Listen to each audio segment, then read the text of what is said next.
ketika ditimbang amal baik dan amal buruk kita kaget. Keburukan kita banyak, tiba-tiba ada satu benda kecil nih ditaruh di mizan itu, di timbangan itu, ceklik, tiba-tiba amal kita yang keburukan dosa-dosa kita yang banyak itu numpuk tiba-tiba menjeglek. Apakah ketika kita nonton dakwah secara online, nah ini ada yang Zoom dan lain sebagainya, belajar secara mandiri seperti itu, otodidak lah ya, otodidak. Iya betul. Ya. Apakah ini akan bisa untuk menggantikan kita kalau belajar secara langsung dalam sebuah majelis taklim atau yang lain sebagainya itu? Kalau dulu mendapatkan 1-2 hadis itu harus berbulan-bulan.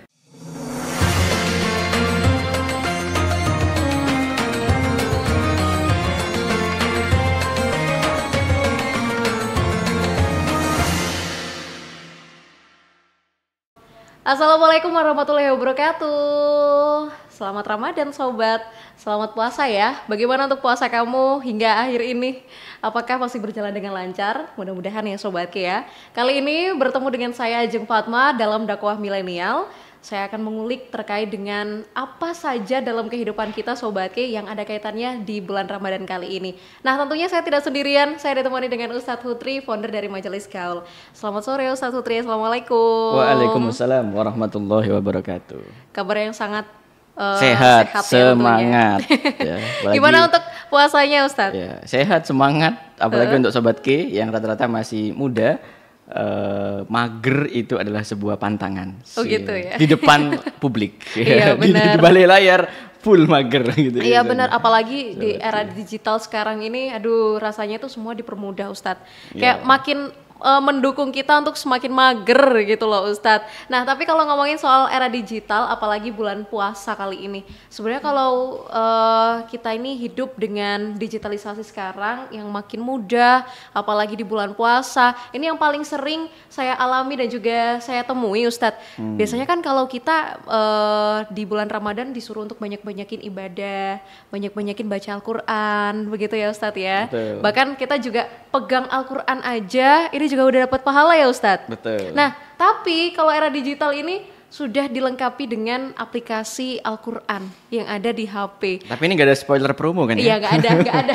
Spoiler gak ada. Nah, ini kayak semakin mempermudah kita sebenarnya dalam membaca Al-Quran, tapi pada akhirnya juga memberikan dampak yang kurang bagus, apalagi dalam ibadah. Akhirnya kita makin malas untuk baca Al-Quran, ya kita memegang fisiknya aja tuh males gitu Ustadz. Nah ini sebenarnya gimana ya Ustadz ya? Baik. Bismillah, alhamdulillah, salatu wassalamu ala rasulillah wa ala alihi wa ashabihi wa mawalah ma ba'du. Sobat Ki yang dirahmati oleh Allah subhanahu wa ta'ala, memang ya dalam Al-Quran itu kan digambarkan begini. Wallahu subhanahu wa ta'ala qala innal insana khuliqa halu'a idza massahu syarru jazua wa idza massahu khairu manu'a. Manusia itu ya selalu gak beres terus kondisinya. Selalu manusia itu hal-hal gitu ya Ustaz. Ya, manusia itu ono aja gitu. Jika ditimpa kesempitan termehek-mehek gitu. Waduh ya Allah kok begini sih, kok begini gitu. Kalau ditimpa ujian, cobaan, ketidakenakan, terus kemudian hal-hal yang berat-berat dia komplain gitu. Kok kayak begini sih hidup dan sebagainya. Tapi begitu dia merasakan kemudahan, kelapangan, kelonggaran dan sebagainya, malas gak ketulungan gitu. Iya, benar. Lupa bersyukur kepada Tuhannya dan sebagainya. Jadi seperti itulah manusia. Tentu ayat di sini tuh maksudnya bukan pembenaran atau pembiaran, enggak. Itu maksudnya sindiran gitu loh, sindiran halus. Manusia itu kayak gitu ya, pragmatis banget gitu dan sebagainya. Nah, apalagi nih di zaman digital.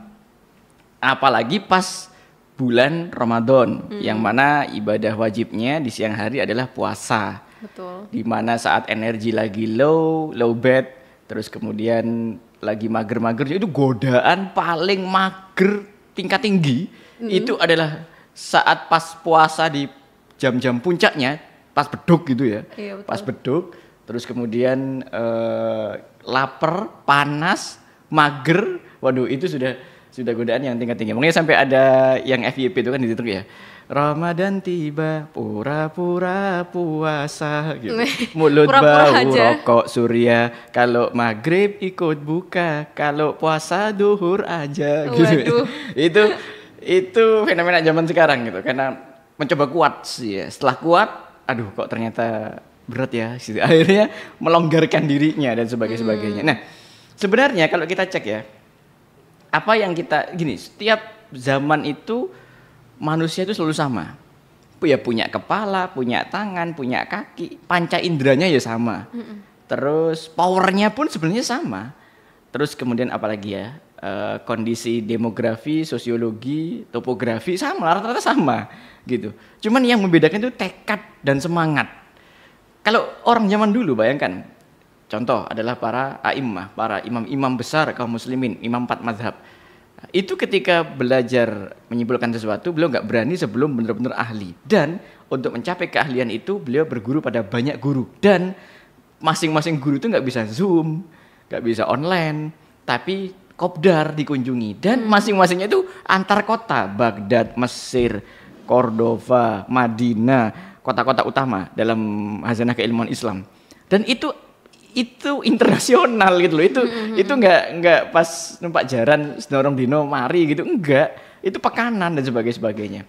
Pun dilakukan di saat bulan Ramadan tidak berhenti. Artinya apa? Semangatnya, tekadnya itu kuat.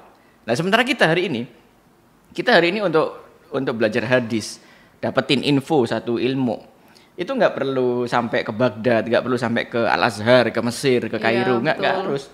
Cukup pakai tangan kita selesai. Logikanya harusnya zaman kita ini lebih mudah, lebih gampang mencetak orang-orang yang cerdas, berkualitas. Harusnya memang ya Ustaz. Logikanya. Ya? Tapi ya tadi itu ketabrak realitas bahwa manusia ini dikei ujian, bengok, ya termehmet tadi itu merasa susah, komplain dan sebagainya. Dikei keringanan, males, lupa bersyukur dan sebagainya. Nah, itu introspeksi itu buat kita bersama. Nah, di zaman digital semacam hari ini semuanya semakin mudah.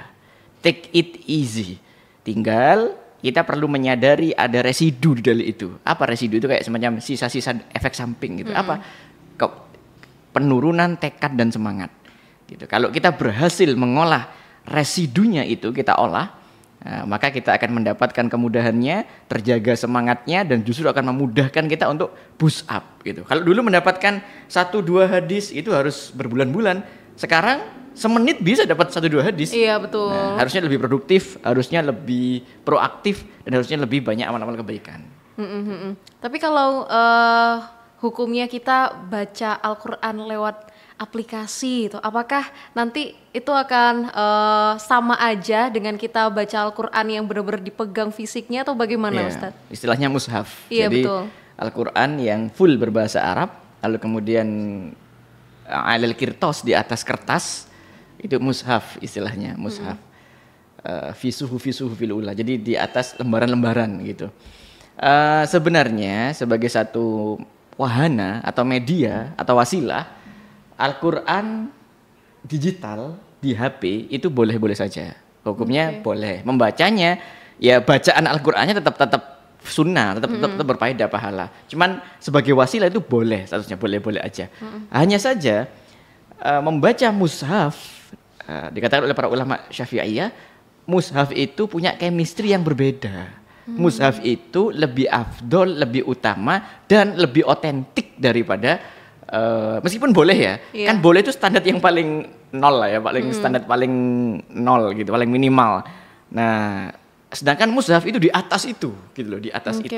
Kenapa? Nih dijabarkan nih. Anda dapat ilmu ini dari Al-Habib Umar bin Shalih Al-Hamid dari Lumajang.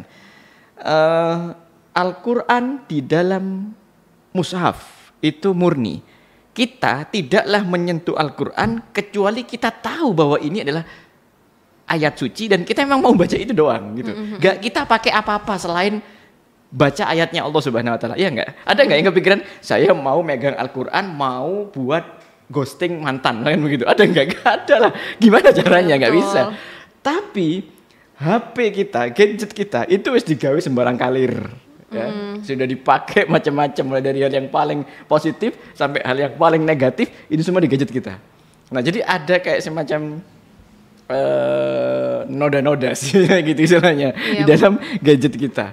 Nah, sementara kalau mushaf itu suci gitu. Jadi tidaklah kita megang Al-Qur'an, fokus kepada mushaf Al-Qur'an itu kecuali kita sejak awal framing dalam paradigma kita, oh ini ayat suci gitu sejak awal. Jadi otentik dia. Nah, sementara kalau HP kan Ya kadang-kadang sampai terlalu ngenteng kan ya pokoknya buka dan sebagainya gitu. Oke. Jadi sakralitasnya berkurang gitu. Oke, Meskipun tidak haram ya, tetap boleh-boleh saja gitu. Baik. Nah, ini semakin penasaran ya, bagaimana caranya mendapatkan pahala yang jariah Sobat Ki yang terus-terusan tapi melalui handphone, melalui gadget. Ini bagaimana caranya? Kita akan bahas di segmen selanjutnya Sobat Ki. Tetap pantengin terus Dakwah Milenial.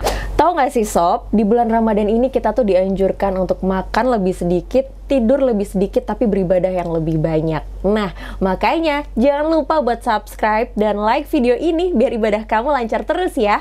Kembali lagi dalam Dakwah Milenial bersama saya Ajeng Fatma Sobat Ki dan juga Ustadz Hutri, founder dari Majelis Gaul. Nah, kali ini kita sudah ngebahas terkait dengan gimana sih dalam mendapatkan pahala jariah atau bahkan pahala yang terus-terusan Sobat Ki di bulan Ramadan untuk memanfaatkan era digitalisasi hingga saat ini. Nah, gimana itu Ustadz biar kita mendapatkan pahala yang terus-terusan aja tapi lewat HP aja gitu. Oke, gunakan HP kita untuk memviralkan sesuatu yang baik, sesuatu yang positif gitu. Ini yang dapat langsung dari Ustadz Hanan Ataki ya. Ustadz Hanan Ataki dia pernah bilang, ada satu masa nanti di yaumil hisab, di hari hisab, ketika ditimbang amal baik dan amal buruk kita kaget.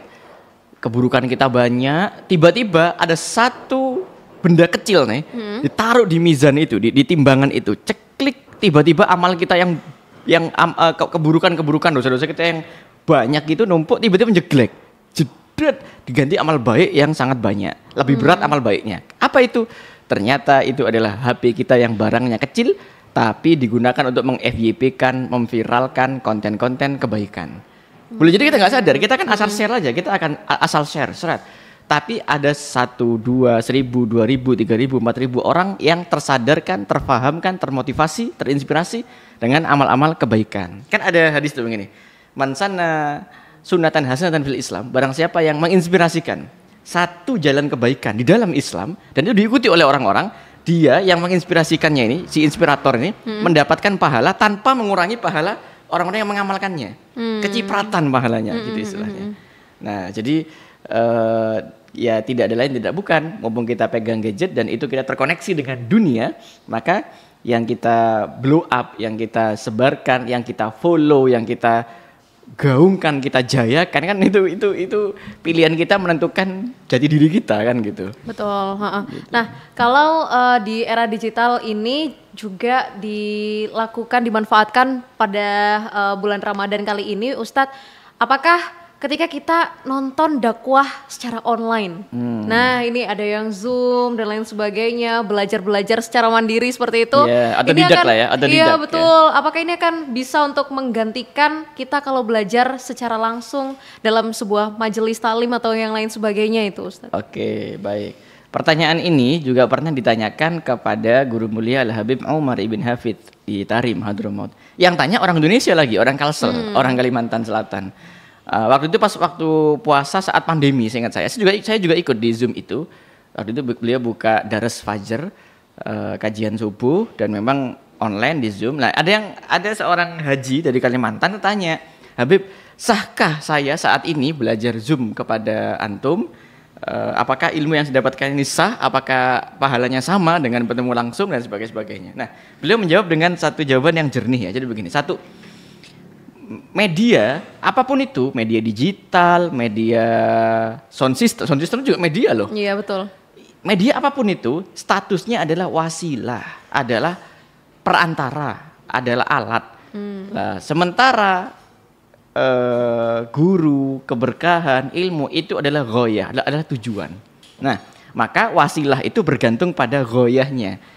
Alat itu tergantung pada tujuannya. Kalau yang dituju benar, maka alat itu sah-sah saja, silahkan pakai alat itu. Tapi kalau yang dituju nggak benar atau nggak jelas, ya maka alat itu bisa jadi pisau bermata dua, bisa berfungsi untuk optimalisasi manfaat yang kita harapkan, atau sebaliknya bisa berfungsi untuk mengiris-ngiris tangan kita sendiri sampai berdarah gitu. Nah, misal contoh begini,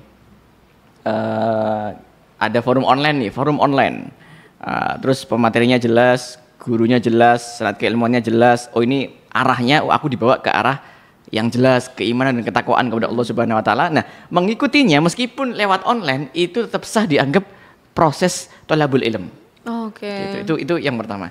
Yang kedua, tapi kalau nggak jelas, misalkan ya, ada satu biasanya teks atau bahkan sekarang ada loh audiovisual di YouTube itu, di YouTube di hari kiamat akan ada tanduk rusa yang mencungul, misalkan begitu, misalkan. Pokoknya spoiler gitu loh, yang clickbait gitu kan ya.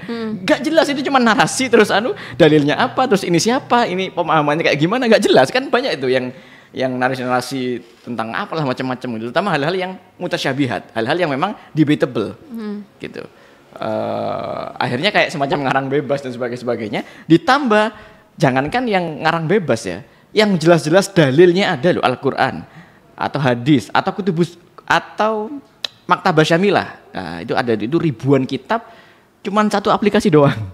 Maktabah Syamilah itu kalau beli ratusan juta, bisa miliaran itu kalau semua kitab itu beli. Maktabah Syamilah gratis diinstal, selesai.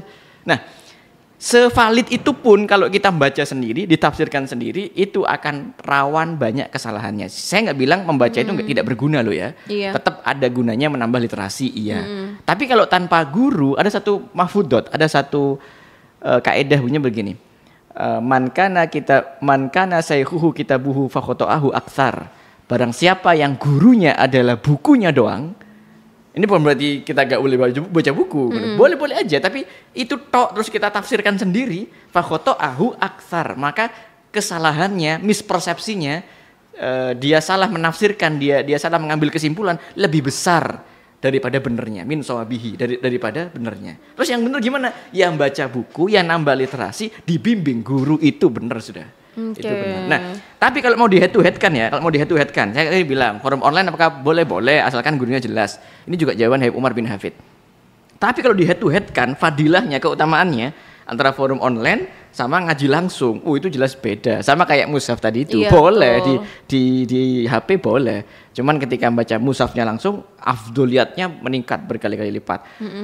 Ngaji, menuntut ilmu, dengerin ceramah dakwah lewat online boleh sah, tapi dengan hadir langsung itu beda, chemistry-nya beda. Ada adab, ada akhlak, ada rasa, ada energi yang tidak dapat diungkapkan dengan kata-kata sih. Terlihat gitu loh, beda, setrumnya itu beda. Kalau di digital kan, ya ini maaf ya, kayaknya semua orang terutama mahasiswa ini yang mengalami masa-masa nge-zoom di tahun 2019, 2021 ya. Masa-masa pandemi. Iya, itu sampai dosen bikin peraturan enggak boleh di freeze, enggak boleh di apalagi, harus on cam dan sebagainya. Soalnya opo rek? Wis ngaku lah, sampean niku ya guru dosen rangno bla bla bla bla, sampean turu terus kadang buka yo Zoom oke, tapi itu buka Chrome, lalu kemudian buka Netflix dan sebagainya, disambi karo nonton film, terus kemudian main game dan sebagainya, disambi, akhirnya apa, nggak fokus. Energinya beda, energi hadir langsung itu lebih otentik, lebih genuine, lebih nyetrum daripada hadir online. Meskipun lagi-lagi boleh, kan tinggal kita nggak bisa memvonis orang sesuai dengan ukuran kita. Kalau saya pribadi, saya berusaha seoptimal mungkin hadir langsung, seoptimal mungkin, hujan atau apa, bismillah, terabas gitu. Tapi saya juga nggak boleh egois terus ngata-ngatain yang nggak sama kayak saya. Inti nggak komik iso online tok inti. Gak serius, gak kayak gitu juga. Kan beda. Kebetulan saya longgar, saya tidak terikat jam kantor dan sebagainya. Sementara ada teman yang sudah punya niatan baik, ingin hijrah, terikat jam kantor, gak bisa datang langsung. Apa salahnya live streaming? Gak usah dinyinyirin kan gitu. Jadi ya, masing-masing sesuai dengan kadarnya lah. Kalau mampu langsung aja. Saya pribadi lebih mengambil full barokah langsung datang. Seoptimal yang bisa saya mampu. Tentu tidak pas semuanya dihadirin enggak lah ya. Iya, betul. Yang skala prioritas.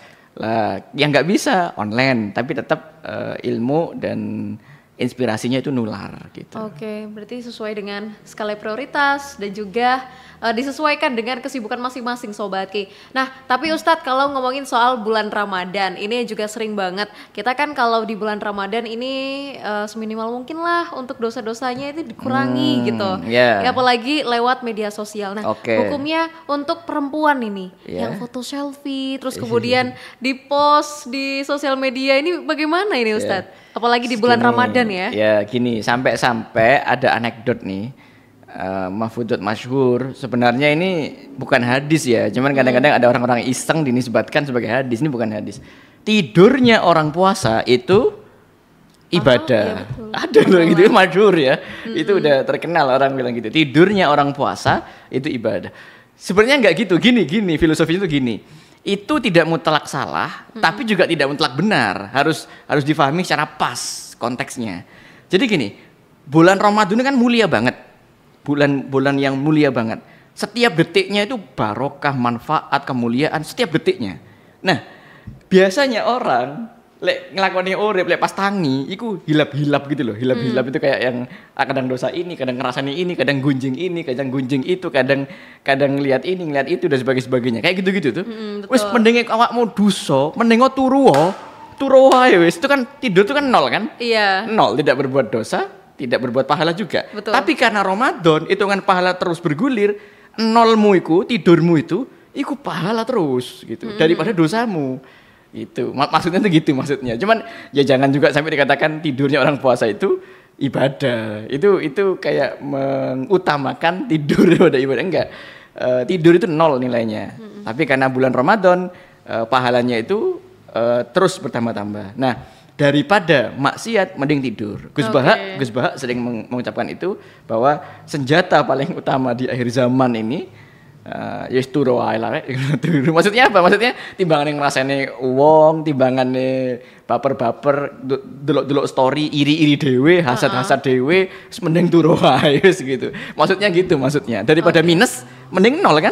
Betul. Nah, gitu maknanya. Oke, baik. Nah, Sobat Ki, makin lama makin penasaran ya kalau di bulan Ramadan ini yang paling suka buat lihat dan juga nontonin mukbang atau makan-makan. Nah, ini. Nah, Sobat Ki, kita bakalan bahas di segmen selanjutnya bersama Dakwah Milenial. Sebelum lanjut nonton ya Sobat, Alifa ingetin nih, jadikan Ramadan ini sebagai titik balik dalam hidup kamu. Bebaskan diri dari segala tipu daya dunia dan nikmati manisnya iman Sobat. Subscribe dan share video ini biar makin banyak yang merasakan manfaatnya ya.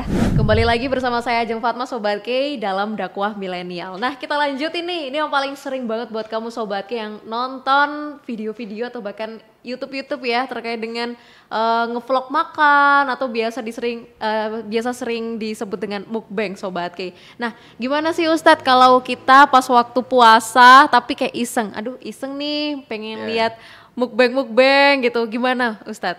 Gimana? Sebagaimana Anda nanti buka puasa juga cukup online saja. Buka puasanya online ya Sobat Ki ya. Dapat nggak rasanya? Jadi seiring dengan perkembangan media sosial, terutamanya YouTube, dan sekarang chemistry orang bergeser loh. Kalau dulu nyari entertainment, hiburan, lagi suntuk dan sebagainya itu ke TV, makanya TV analog tuh dulu laris banget. Ya, betul. Nah sekarang semakin kesini orang udah nggak butuh TV bahkan.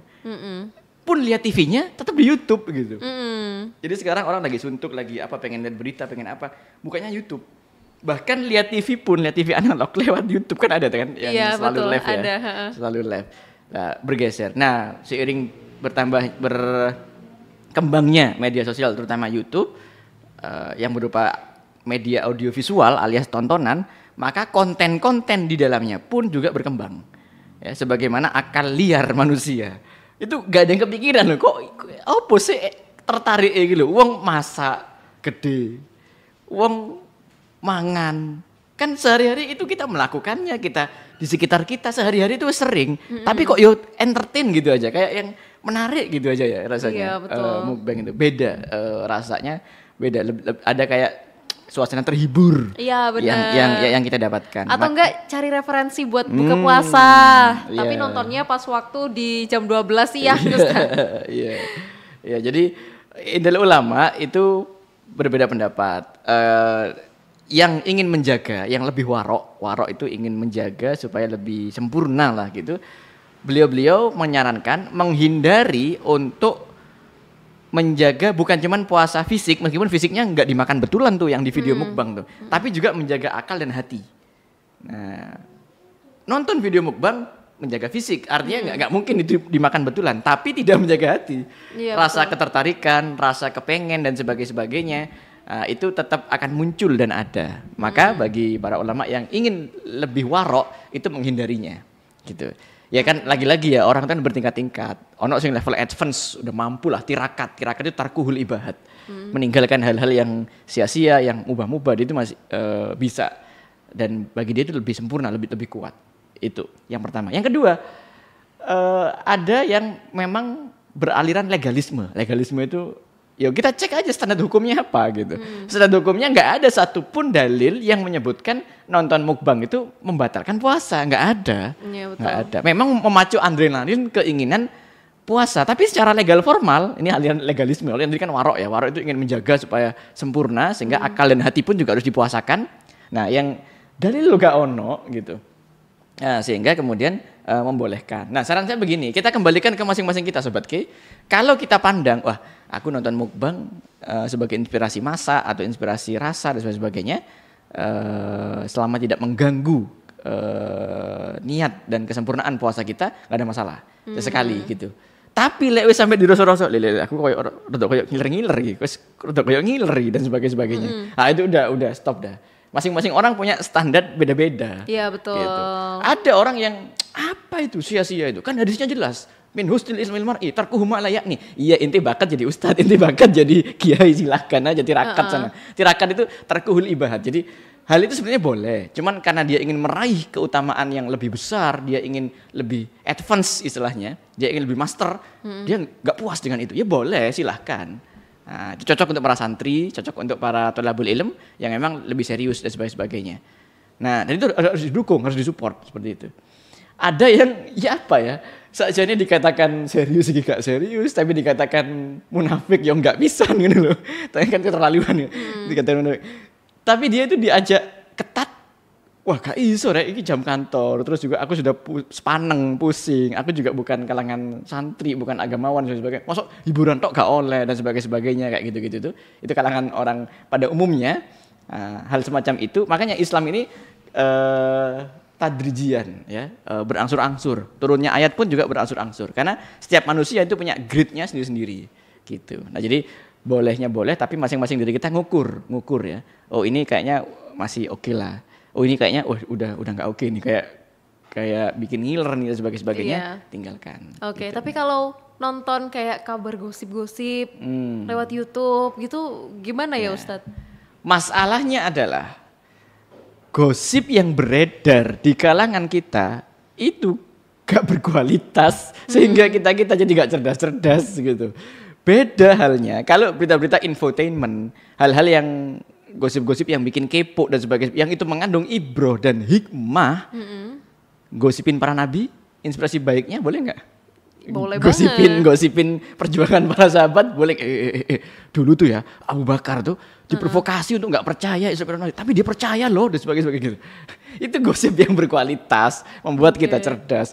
Masalahnya adalah gosip-gosip yang beredar di kalangan kita itu kayak gimana coba? Tahu sendiri kan? Iya, betul. Tahu sendiri kan? Lega aib atau apa namanya kekurangan atau mingin-mingini atau apalagi tradisi hidup hedon dan sebagainya. Yang semacam itulah, yang semacam itu. Nah, sehingga yang membuat level berpikir kita, level keilmuan kita ya segitu-segitu aja, segitu terus, kayak stagnan gitu, kayak tak gitu, kayak stagnan. Nah, maka pinter-pinter sama-sama infotainment ya, sama-sama kepo, itu kan apa sih faedah dari gosip itu yang bisa buat bikin kita puas? Hanya memuaskan rasa kepo kita. Iya, benar. Apakah dengan mendengar gosip kita jadi kenyang? Ya enggak juga. Apakah jadi hilang hausnya? Enggak. Cuman memang lebih lego. Kenapa kok lego? Curiosity, rasa penasaran. Rasa penasarannya itu kayak betul. yang terpuaskan gitu dan sebagainya. Itu toh. Lah, saran saya, podo-podo pengin lego, podo-podo curiosity, rasa penasaran dan sebagainya. Mending penasaranlah kepada ilmu, mending penasaranlah kepada biografi para tokoh-tokoh kaum muslimin, tokoh-tokoh Islam, tokoh-tokoh penting dalam kontribusi dunia. Mending hal-hal sing koyo ngono kepo wis sak tuwuk-tuwukmu gitu. Silakan gosip, silakan kepo, silakan stalking terhadap hal-hal yang manfaat. Kehidupannya Nabi Muhammad, perjuangannya para sahabat, kehidupannya para ulama salafus soleh, atau tokoh-tokoh yang hari ini hidup. Aku pengen kayak gitu, sukses kayak gitu, kayak gimana sih jalannya dan sebagainya. Itu lebih faedah, lebih manfaat. Subhanallah, banyak banget ya Sobat Ki ya. Hal-hal yang kita temukan setelah kita banyak sharing sama Ustadz Hutri. Nah Ustadz boleh dong untuk dikasih kesimpulan untuk di tema pada hari ini terkait dengan berpuasa di era digital. Baik, Sobat Ki yang dirahmati oleh Allah Subhanahu Wa Taala, kita sudah bukan anak-anak lagi. Kita sudah dipegangi gadget oleh orang tua kita, dikasih amanah, gadget pun juga ada di tangan kita, kekuasaan untuk mengaksesnya. Mengakses apapun di dalamnya juga ada di tangan dan otak kita. Maka dari itu, pergunakan sebaik mungkin untuk menambah iman dan takwa kita, terutama ini bulan Ramadan nih. Ingat ya, bulan Ramadan. Jangan sampai alat kecil itu berupa HP atau berbagai gadget apapun itu, laptop atau sebagainya juga bisa, itu membawa keburukan yang besar untuk kita. Itu hanya alat. Kenapa tidak? Alat yang kecil itu kita gunakan sebagai hal yang mendatangkan faedah besar untuk kita, untuk bisnis, untuk ilmu pengetahuan, untuk karya-karya, untuk dakwah dan sebagainya. Ada banyak hal positif. Nah, saran saya, lampiaskan semua kepuasan Anda di media sosial, di gadget, di dunia digital dalam hal-hal kebaikan. Podo-podo puasnya. Mending puas yang positif daripada puas yang negatif gitu. Hadza wallahu a'lam bishawab. Tuh Sob, ternyata banyak banget ya yang sebenarnya bisa kita lakukan dengan memanfaatkan gadget Sobat Ki. Gak cuman untuk digunakan dalam hal-hal yang bisa membuat keimanan kita semakin menurun Sobat, tapi masih banyak kok hal-hal lain yang ternyata akan berimpact bagus dalam kehidupan kita, terutama pada saat bulan Ramadan kali ini. Nah tentunya Sobat Ki, jangan lupa ya buat kamu untuk like, subscribe dan juga komen serta share video YouTube ini Sobat Ki. Kamu juga bisa pantengin dakwah milenial setiap bulan Ramadan, nemenin kamu selama bulan Ramadan tentunya Sobat Ki. Untuk kamu yang sekarang ini nungguin buka puasa, kamu bisa streaming di 102,9 FM atau kamu juga bisa untuk klik di YouTube channel kami di @KRadioJember. Dan tentunya Sobat Ki, saya Ajeng Fatma pamit undur diri ya. Terima kasih Sobat Ki. Wassalamualaikum warahmatullahi wabarakatuh. Waalaikumsalam warahmatullahi wabarakatuh.